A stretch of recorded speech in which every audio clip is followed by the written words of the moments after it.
We are up to Perek Ches in Orot HaKodesh Chelek Aleph. It's called Shalom, HaDe'ot. Pretty much the best translation for that means harmonizing perceptions. The idea here is really when you kind of take a first look at it, it's a little long, first of all, but it's a pretty dense piece, and Rav Kook does not really bring too many examples here to explain what exactly it is that he's talking about. So we're going to have to unpack this a little bit with some examples of our own to really sort of understand exactly what this is and why it's so important. It seems like he's kind of deviating from the earlier pieces, which were talking about HaKodesh, and that's what, the intangible and the beyond, and versus the tangible and what's in front of us. And I'm going to what I'd like to just sort of highlight here is that it's actually not a deviation from the theme of this entire Chelek, this whole Chelek Aleph. So the way it's not a deviation is because the whole construct that he's using here is that we have a tendency, because of the Chet Adam Rishon and Das Tovara that comes from the fruit of the Eitz Das, whether it's the actual fruit literally or that's some kind of an analogy for what it is that we're describing here is a good question, but not for now. But the idea here is that we have the ability and the tendency and the capacity to warp ideas. What that means is because we tend to, we have this concept called buy-in, which means that you basically can decide, either through active decisions or out of habit, to buy into a certain idea. And what we don't realize is that when we buy into an idea, so it's a level of acceptance that has different amounts that you can have of that. In other words, you can accept an idea very, very deeply, a little bit, and the issue is that if you take an idea that has its little space over here, one idea goes here, you have another idea which goes over here in its own little space, and you buy into one very intensely, another one you buy into not so much. So that means that in your map of ideas and values and perspectives, one of those ideas might be augmented in your perspective, and the other one will fall into the background comparatively, and then you will not really be able to properly or accurately think about those two things, which can even lead to a situation where because this is so much more in your foreground, you might end up actually applying this idea in situations where really this idea applies, because your habit is to apply ideas that you're more comfortable with, that you're more familiar with, that you're more friendly with, really. And we call that bias. And the idea there about bias, what's funny about bias is that as soon as you kind of get clued into how your mind works, it's really not hard to see when it's happening, and it's also not hard to see when it's not happening. And the tricky part, especially in the world today, is that we have so much both actual bias and accusations of bias getting thrown around that it's really important to kind of get an idea of how to avoid, how to recognize bias and what exactly these things are in a very clear way, as opposed to just a lot of subjective definitions people throw around. Also in terms of the news that we read and reports that we read and all kinds of articles and videos that are floating around out in our world right now, and for years already, where it's very easy to tell if you know how to look for signs of bias. It's easy to tell when something that you're being presented with is actually deliberately making a certain case, a case that the writer has bought into for some reason, either because they actually buy into it emotionally, or they just buy into it for their own reasons, maybe for their own personal gain, and they're presenting it to you in a way that is deliberately slanting the information to make you buy into this part but not other parts. So that's Shalom HaDe'ot is really about trying to see the total picture. It's a holistic perspective where there's many parts and they kind of each fit where they belong. And that's really why this is very closely, it's not just closely connected, it's really the next phase in terms of the mechanics of how to understand HaKodesh and where it belongs inside of our minds. So just to give an analogy here, or an example that I think really captures it, and we're going to do more examples as we go, but there's a very popular idea that is popular in the Jewish world, especially in the American Jewish world, which is, it's really, we'll term it the centrality of Chesed. The centrality of Chesed is fascinating because it's something it's a very big given in our culture, in our society, that Chesed is very important. You will find that people will make comments like, well, of course, there has to be a certain amount of balance. You can't give more than if you don't have the ability, or we have to make sure to make time for your family, or there's all kinds of different ways that we try to balance the idea of chesed versus the opposite of chesed, which is gevura. Gevura means holding yourself in and restraining yourself from sharing yourself. And chesed, usually translated as loving kindness, it's a very unfortunate translation, doesn't really capture what chesed means. The actual translation of the word chesed, without going into why this is what it means right now, but it basically means expression of yourself, sharing, letting the internal self out. When you let the internal self out without any boundaries, any holding back, so then that's called chesed, and it's basically pure chesed. And then what we usually have is the structure in Kabbalah is that you temper your chesed with your gvura to create tiferes. Now, I'm not going to define all these terms right now. It's kind of a much longer discussion of what those things are. But the reason I'm mentioning that is because the paradigm usually is, the way I was taught it, at least growing up, is that chesed and giving is paramount and is an incredibly important thing. And it's very easy to make somebody feel guilty about not doing enough chesed or not doing chesed, and to kind of call out like, what, you're not a nice person, or you're not, like, how come you're not doing that? And then there are legitimate answers people will give, like they can't afford it, or they don't have time right now, or whatever. But there is definitely a trend towards chesed being a very important idea that's very, very central. And then the way to apply it versus, let's say, gvura is, at least from my experience, was not taught to me.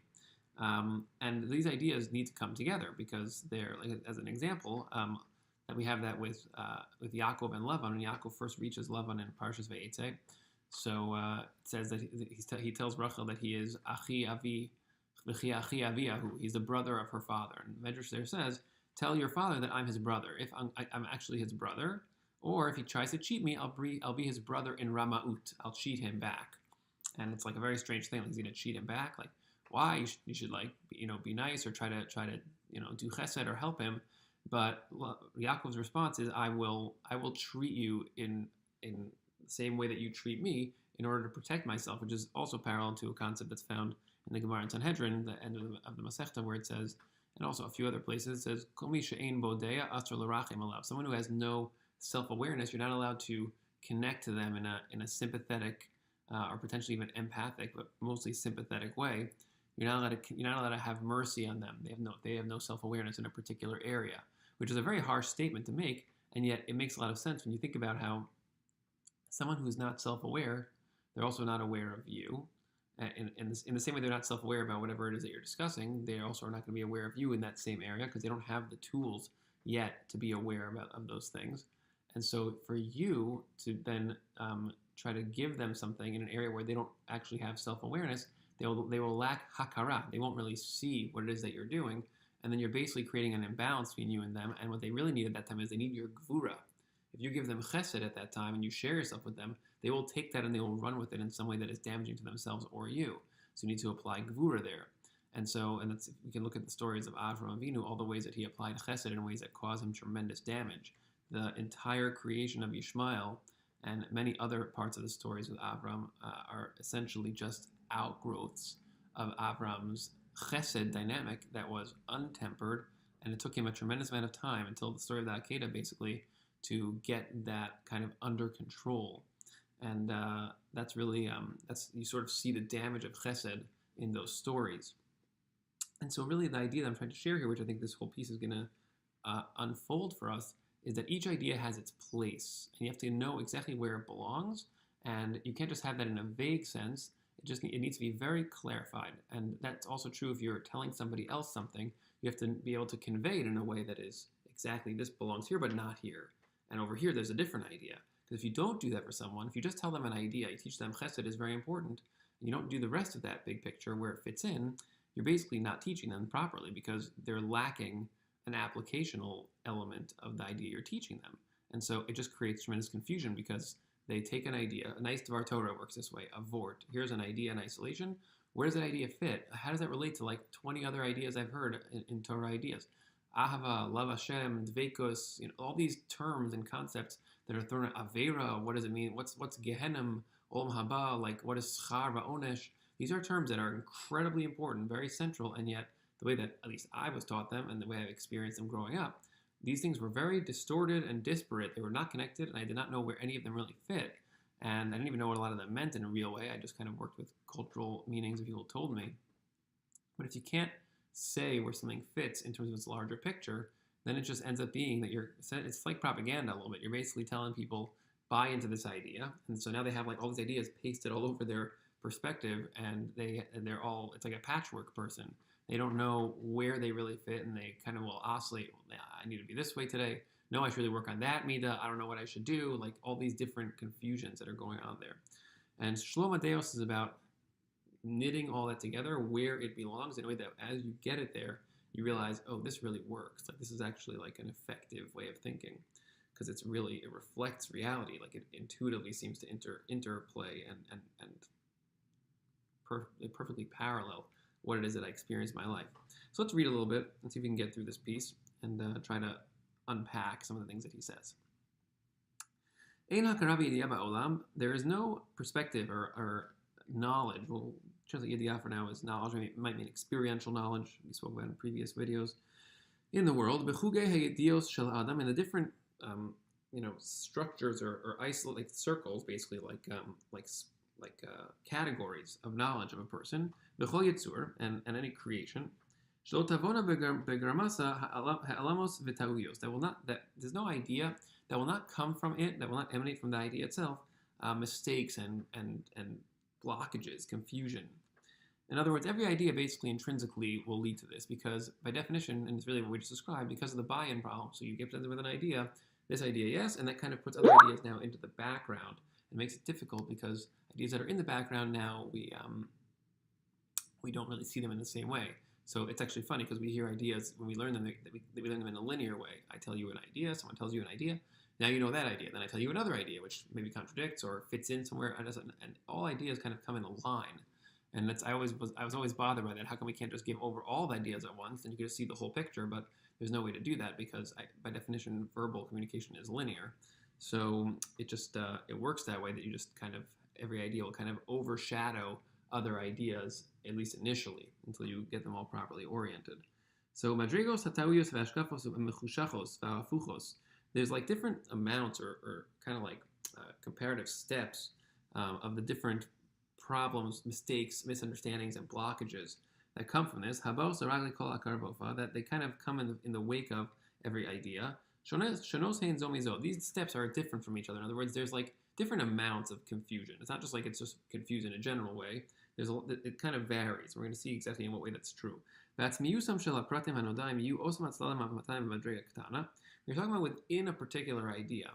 So you hear a particular idea, the shadows that it kind of casts, so that'll be a smaller shadow. In other words, if I just tell you an idea like chesed is really important, you kind of detect like there's something like, well, it's really important, but like, is there more to it? Like, is it always really important? Those are like small open holes or problems.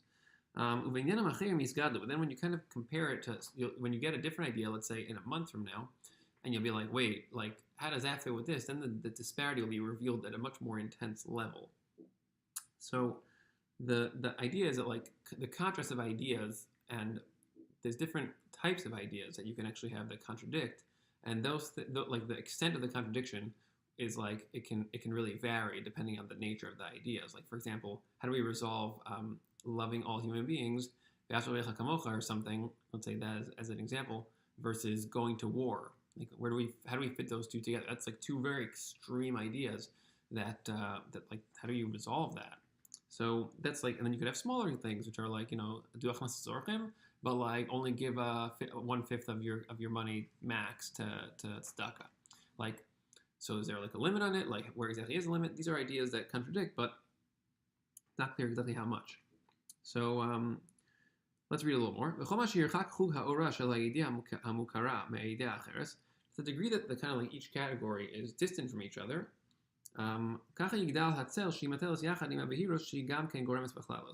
so the shadow that each one will, that's what we just said, the shadow that each one will cast on the other will grow, even though as they're distant from each other, they don't interfere as easily. So it's kind of like, oh, now you can kind of look at each one in isolation and be like, this is really true. And we learn the other one, you're like, this is really true. But like when you figure out that even they're so far from each other, like the war and Ava example, they're such far concepts from each other. You can kind of connect them in your mind at some point and be like, these are really, really contradictory, even as you might understand each one kind of in isolation very deeply, but they're very contradictory.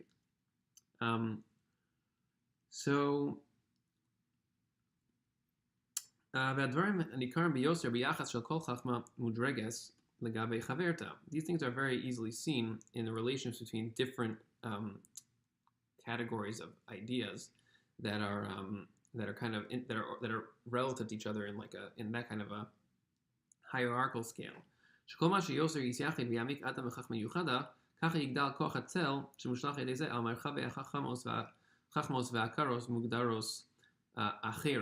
This is really the same idea. Basically, he's saying is that you really see this a lot in fields that relate to each other.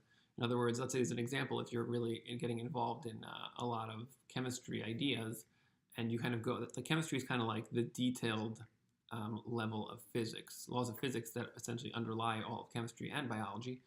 And so you kind of get into very, very nitty-gritty, detailed level understanding of the ideas of those things. And then what it does is it kind of causes isolation. I mean, that's why we have a field of chemistry versus a field of physics. We don't usually see too much of like these fields overlapping. You have people whose minds really bought into the detail level of chemistry. And then the meta principles of a lot of what physics is, these are like the bigger picture principles, and those principles play out in the chemistry detail level. But we have physicists and we have chemists, and like so these ideas, like they cast shadows into what's more important. Even in the physics world itself, there's the mathematical side of physics, the theoretical side of physics. So there's actually a huge argument almost between the mathematicians and the physicists about who's kind of like more important. And it's a very funny discussion because it's very obvious if you're not part of that world that these things are, it's one thing, or they're interdependent. They're harmoniously interdependent, which is that the mathematician side and the theoretical side, they use each other and they're really just part of one whole. But in the field, that's how people look at it. It's similar as like who's more central in the Jewish Torah world. People who learn a lot of Gemara, people who learn a lot of Halacha, people who learn a lot of Kabbalah, people who learn a lot of Musar, people who learn a lot of each of these, like a lot of Chumash. Each of these things, like they're viewed as if they're separate worlds, and it's all because of the different amounts of buy-in. And there's a way of looking at that which is not consisting of these strange polarizing arguments. In fact, we're going to discuss arguments in a little, probably in the next piece, how arguments even exist and evolve, because true arguments, a real machlokas, so that can exist, but a vikuach, which is what we're really talking about here, these things should not exist. We're going to see exactly what a vikuach is also as we go. If you have two ideas that are really opposites, in terms of their internal nature, which is kind of like the war in the Abba example, like in terms of their root foundation that actually powers the idea. And these ideas kind of like they interconnect, or they interact with the people, those who are trying to understand them and trying to investigate them. So in other words, if you have an idea which people kind of relate to or connect to, and there's two of them that contradict, so that's going to cause a lot of shadows, a lot of confusion. It can get people confused, but also people can be like off. They can like not even be in the ballpark of how to apply the ideas. It brings like super contradiction. And that's really the war in the HaKodesh example is a nice one on the theoretical level, but we can kind of go down into the real life example where this happens in the world now. We have huge wars in the Middle East going on, civil wars and all kinds of problems there, Syria and in Yemen and all these different issues, and all these refugees that are trying to get away from these places. And then the question is, well, in those areas, well, there's two different things. There's some people are more in favor of protectionism, which is where you try to keep refugees out of your country so they don't take over, your areas, and you don't have a lot of poverty, and you don't have people who are just who maybe are dangerous and they're culturally, conflicting with the environment, and there's all kinds of dangers and problems that come out of that. And people who are we have to bring them in. We have to love everybody. We have to make space for people. We have to save lives. And these are not just like theoretical ideas of like the value of human life versus protecting the human life that already exists, that's there, and let's say, and you can also contrast the dark side of that equation is bringing people into a country when there's a possibility that a lot of people that are going to come in are going to damage the lifestyles and the productivity levels and the depth perspectives of those who are already living there. and perhaps even physically damage some of the people that live there. These are dangers. You're bringing strangers into your house. So it's basically the same equation. Is that it's like, well, do you love everyone to just bring anybody into your house, or are you selective about that? How do you decide? And these are things that there's huge arguments in the world about that right now, because these are situations where they are menugadot, contradictory, be'ofyana pnimi, in terms of their internal nature, and we relate to them as the ones who are trying to understand them. We connect to these two ideas. Different people connect in different ways because of their different buy-ins and associations.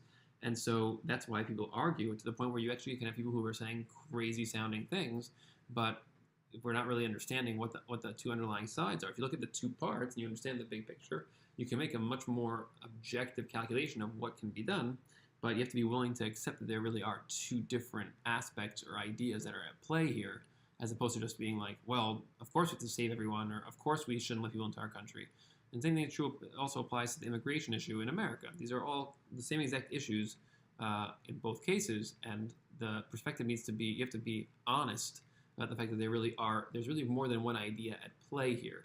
But the idea that gets more buy-in and that gets more publicity is the one that is currently more attractive to the mass of the people. So that's the one that people are going to express more often. And the other idea will then be derided. It'll be mocked as if that's not even an idea. But there are two ideas that are here. Both of them are true. Both of them are relevant and applicable. We have to decide how we're going to apply them. So when one starts negating the other, then you have vikuachs, where each person is trying to basically validate their own position, which is what the word vikuach means. Vikuach means usually translated as argument, but it means to try to take strength. I'm basically polarizing. I'm self-validating. I'm saying my way is right. And the more you argue with me, the more I what's the word, buckle down, or I get more attached to my view. That's what a vikuach is. And a vikuach essentially is fundamentally a biased approach, because you're basically saying it's this and not that, and then the other person is going to say, no, it's that and not this. And so each of you basically polarizes off the other, and there is no way to solve a problem like that, and then you create what's called partisanship and the polarization of America and other countries in the world today because of these types of perspectives. So this is a problem because it basically is not a holistic shalom way of seeing things. Let's read a little more. And even more so, if you have ideas that well up from, we'll call them empirical data, the external ideas that people will have, through experience and study of the way the world works, that as opposed to the ones that well up from the internal intuitive perspective that people have, and the internal structure of the self, that we'll call it the ruach, the intangible side of the person, and these things contradict. In other words, like when you look at the world, you see someone dying, you're like, wow, look, people just die. You develop a perspective that says people in the world die. That's what it is. I see it, I know it, that's what the world tells me, the data tells me that. And then yet on the inside, you sense, I don't think I'm ever going to die. Like, where would I go if I died? And that's such a funny thing to ask, because if you died, so you wouldn't go anywhere because you're dead.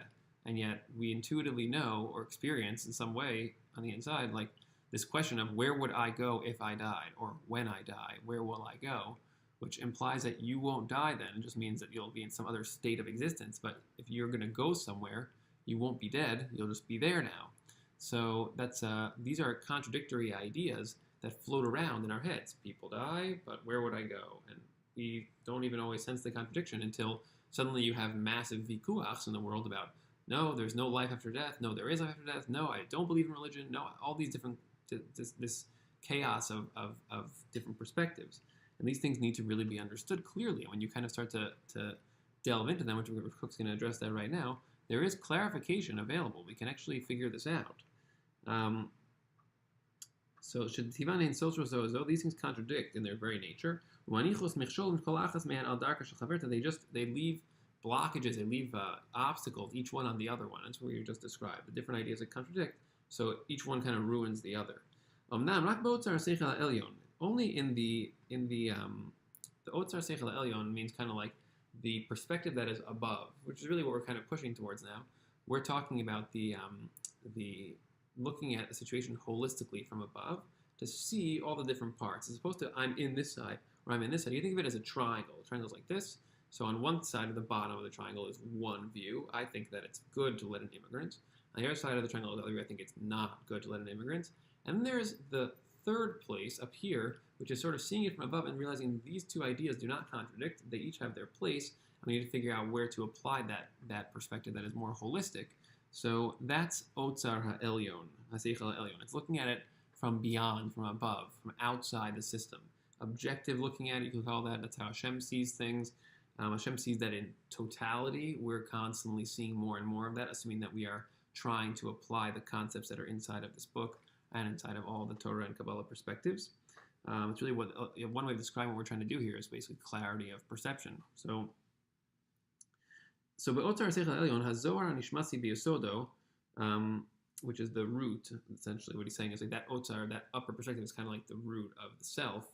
So mofia or hamegareshes elat salim. That from if you're looking at it from that place, there's a light that scatters or gets rid of these shadows, these contradictions between the ideas. Akadei Sharut, as much as possible. In other words, according to the amount of light and clarity that you have in your own Otzar Elyon, you'll be able to correspondingly get rid of a certain amount of the contradictions. Akadei Midas HaKodesh v'Atara Shel Adam, according to the amount that you basically have clarity. Without going into what Kodesh and Tara means right now. Through this,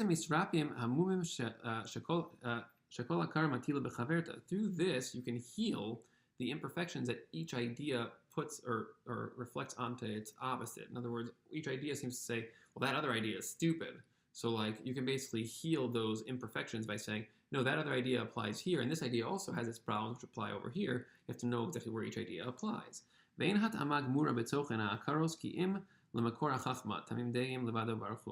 there's not perfect fitting of all ideas, except for the ultimate source, which is Hashem, the source of all these categories, who is whole in all of his perceptions, and that's only for Hashem, and that's really, we're constantly striving towards that. We are the evolving dynamic, development of that, and Hashem is already the full that. We're the ones who are constantly becoming more like that over time.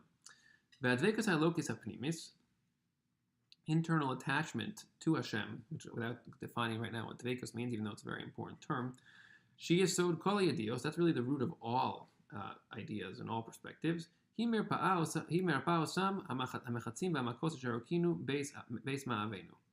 attaching yourself to Hashem, to that Otzar Elyon, trying to, in other words, to define it, at least for now, trying to attach yourself to Hashem in that way means trying to see things the way that Hashem sees things. To attach yourself to another person, you need to sort of see things the way they see it. That's what we call relating to somebody else. When you relate to somebody else, it means that you develop a kind of connection with them, where now you see the world a little bit the way that they see it. That's what we're saying here. When you attach yourself to Hashem, so then that will heal these breaks and this damage that has destroyed Beis Ma'avenu, V'sham Gufei Ikri Shalom. That place is called Shalom. Let's talk about the Beis HaMikdash now, which is a place in which there are no barriers, where each thing has exactly where it belongs, and therefore they all work together in harmony. That's what the Beis HaMikdash is about. Just like each idea projects a shadow onto its friend, its co-idea. And each idea needs help from, in order to link it with another idea, it needs help from the higher perspective. In other words, it needs to be able to be seen from higher in order to understand how the two ideas interface. And the higher place is that wellspring where all these separate structures really emanate from there. That's kind of like their source. And you need to try to make that connection before the ideas become too concretized. In other words, you have an idea that just says, this is the most important thing, the environment or world peace. But when you harden each idea in that way, then it enters chativiyut miyuchada. Now it's like it's in its own like bundle, its own place, its own structure. You need to try to soften the ideas, see how each idea kind of has its place, and to let go of your attachments to each idea being so intensely concretized. So just like you have that with those ideas, also musar ideas that we will call for now, things that move you to be more effective or productive, usually translated as musar means ethics or moral ideas. These terminologies are extremely not helpful, but they could be useful for us for now at least. Ideas of we can even use it for more. We use the term moral now because morals actually are rife with this problem, where you have ideas in morality that contradict incredibly, and to the point where philosophy and a lot of philosophically thinking people, especially today, will basically chalk it up to, yeah, like these are the problems of philosophy, and well, they can't be solved because they're just contradictory, and this is just the way that it is. So that's the same thing we're saying here. These tochanim hamusarim also have the same problem. So each one builds its own world. In a radically wide way. This is where this idea belongs: free will, determinism. These ideas, they contradict, and therefore, how do we fit them together? Well, we can't. Either one exists or the other exists, and we can't explain it. And then we have the Rambam's way, which is they just do, and it's a paradox. And the question is, how do we explain these things in a real way? So these ideas, each one builds its own world, and does not care at all about the other idea over there and all the different requirements and structures of the other ideas that are there. Just each idea is kind of like just doing its own thing. Only from that wellspring that is above, from the Kor Tzadiko Shel Olam, from the source that is the Tzadik Shel Olam. That means the ultimate accurate perspective. Bit Tzaddik means someone who sees things accurately. So that's what Bit Sodek means, to be right. So we can talk about that. We're going to talk about that a little bit more at some point too. So when you get to that perspective, when you see things from above like that, in Makor Rosh Tzaddik, from the head of the Tzaddik, Mishama Brachos Shofos, that's where all of like abundance can come from there, because there's no restrictions then. In other words, we can just give according to each idea what it needs and what it deserves. And instead of just being like, no, this idea, we have to hold on to this idea so tightly, I have to fight off the other ideas because this one is like the one that I really think. And then you become polarized because you basically super buy into an idea, and yet your buy-in is way out of proportion to the actual truth and application of the idea. And you'll feel like, well, I'm being attacked because other people are telling me I'm wrong about immigration, or I'm wrong about not immigration, or whatever. So it's because your attachment to the idea is much stronger than the ideas actually deserve.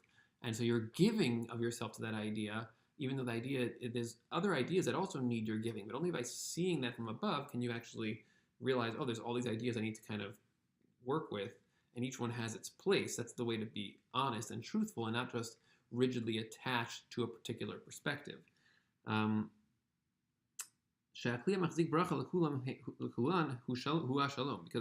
the vessel that holds bracha, that holds abundance of things that we need, which we're not going to define more than that right now, that's shalom. In other words, harmony, understanding that each thing has its place, that essentially is bracha. You're basically giving yourself in whatever form. It's just like that with kids. If you have children, so maybe you inside you have biases towards different ones. One kid, you always respond more angrily. Another kid, you're always very, very flexible and very nice to that kid.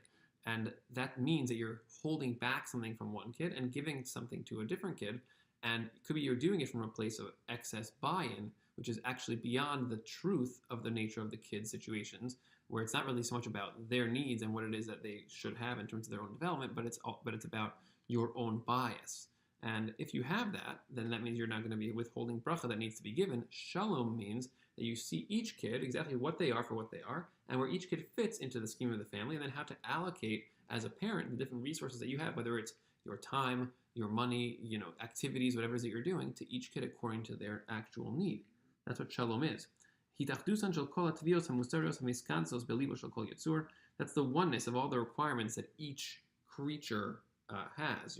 You can unify them through shalom. Shalom is the great unifier. It doesn't make oneness that is just one in a simple oneness. It's what we can call an inclusive oneness. There's two kids like that. There's two ideas like that. They are now one in the sense that they each have a place, and it's now connected.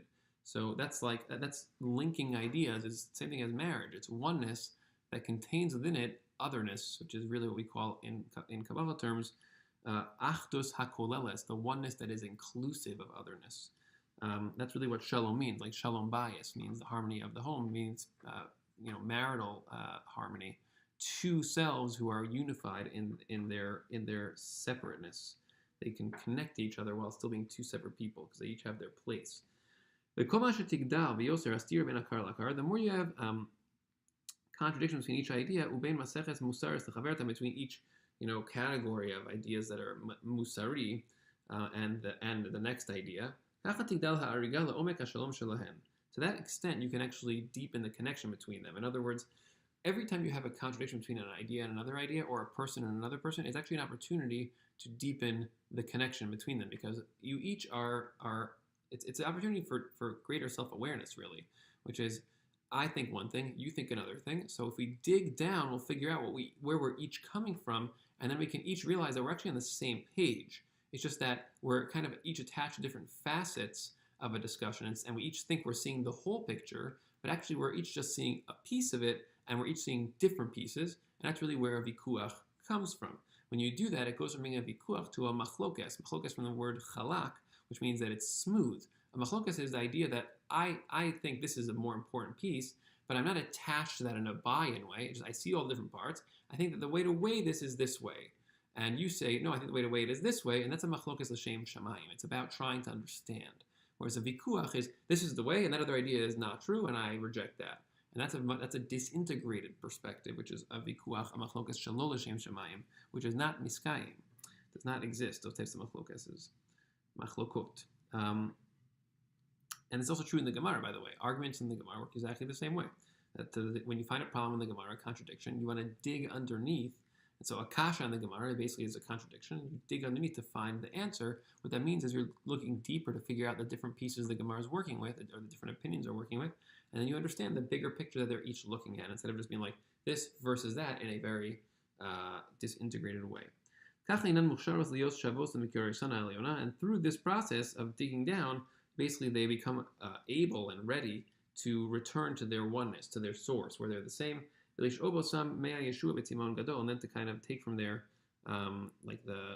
we'll just explain it for now, it's just freedom, which is what all these ideas are kind of yearning to be unified with each other, just like all of us are as separate selves are yearning to be unified with each other in the same way. We're all trying to dig underneath to figure out how are we one. So that's really the idea. And then he quotes another one of his psukim phrases, Maim karim al nefesh ayefa. It's a cold water poured onto a tired soul. It's good news from a faraway land. So that's the idea. Basically, he's saying is this is what people are yearning for and looking for, and this is the beginning of our exploration of Shalom. And the next piece is going to also talk about this. We're going to try to elaborate on it further.